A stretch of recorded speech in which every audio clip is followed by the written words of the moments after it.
আমি সবার জীবনে প্রায়োরিটি লিস্টে নিচের দিকেই থাকি। আমার বন্ধু আছে অনেকেই, কিন্তু তাদের নিকট আমি কোনো বন্ধুই নই। প্রিয় মানুষ বলতে আমার কেউই নেই। আমি কখনো কারো প্রিয় মানুষ হিসেবে যোগ্য হয়ে উঠতে পারিনি। নিখোঁজের নিখোঁজ লুকে নিখোঁজ হব আমি। নিখোঁজের নিখোঁজেতে খুঁজার থাকবে না কেউ, সেটাও জানি আমি।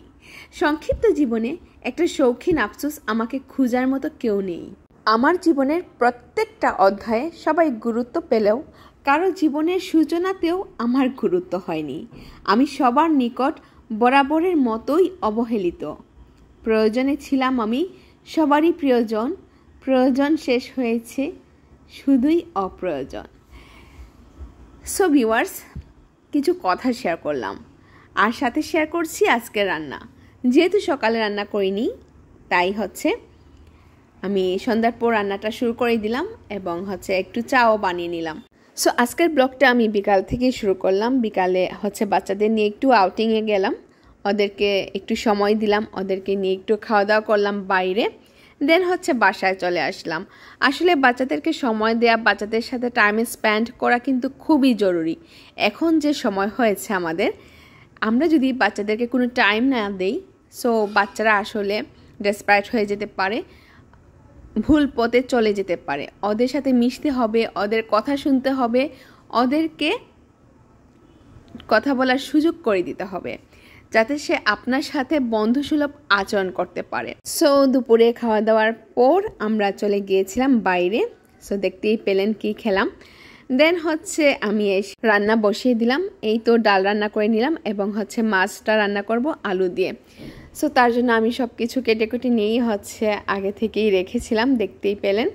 সো আলহামদুলিল্লাহ আমার রান্নাটা খুব তাড়াতাড়ি করে ফেলি। যখনই রান্না করতে যাই আলহামদুলিল্লাহ 1 আওয়ারের মধ্যে আমার রান্নাটা শেষ হয়ে যায়। সো ভিউয়ার্স, আপনারাও চেষ্টা করবেন আপনাদের বাচ্চাদেরকে সময় দেওয়ার, ওদের সাথে একটু টাইম স্পেন্ড করার, কারণ ওদেরও মনের কথা শুনতে হবে, তাই না? সো আমাদের কথা যদি ওদের উপর চাপিয়ে দিই, ওদের জন্য একটু কঠিন হয়ে যায়। সো দেখতেই পেলেন কথা বলতে বলতে সন্ধ্যার চাটাও বানিয়ে নিলাম এবং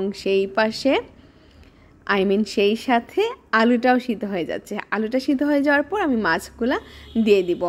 সো মাছ আমার আগে থেকেই ফ্রাই করা ছিল, আমি ডিপ করে রেখেছিলাম। সো এই মাছ দিয়ে আমি রান্নাটা করে নিব। তো ছোট একটা ব্লগ শেয়ার করলাম। যদি ভালো লাগে অবশ্যই আমার পেজের সাথে থাকবেন। অবশ্যই কমেন্টে জানাবেন আমার রান্নাগুলো, আমার কথাগুলা আপনাদের কেমন লাগে। যদি ভালো লেগে থাকে, এইটুকুই আমার সান্ত্বনা। আর আপনাদের অনেক সুন্দর সুন্দর পজিটিভ কমেন্টস আমি পাই। Thank you so much for your compliment. আসলে আপনারা না থাকলে আমি কিছুই না। সো আপনারা আছেন বলেই আমি ভিডিও করার সাহস পাই, কথা বলার সাহস পাই। So thank you so much again. আমার ভিডিওগুলো আপনারা দেখেন, শেয়ার করেন এবং সুন্দর সুন্দর কমেন্টস প্লেস করার জন্য। তো ভালো থাকবেন, সবাইকে ভালো রাখবেন, বিশেষ করে আমার জন্য দোয়া করবেন। So thank you so much viewers, আমাকে এত সাপোর্ট করার জন্য।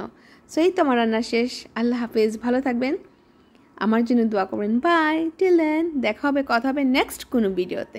আল্লাহ হাফেজ।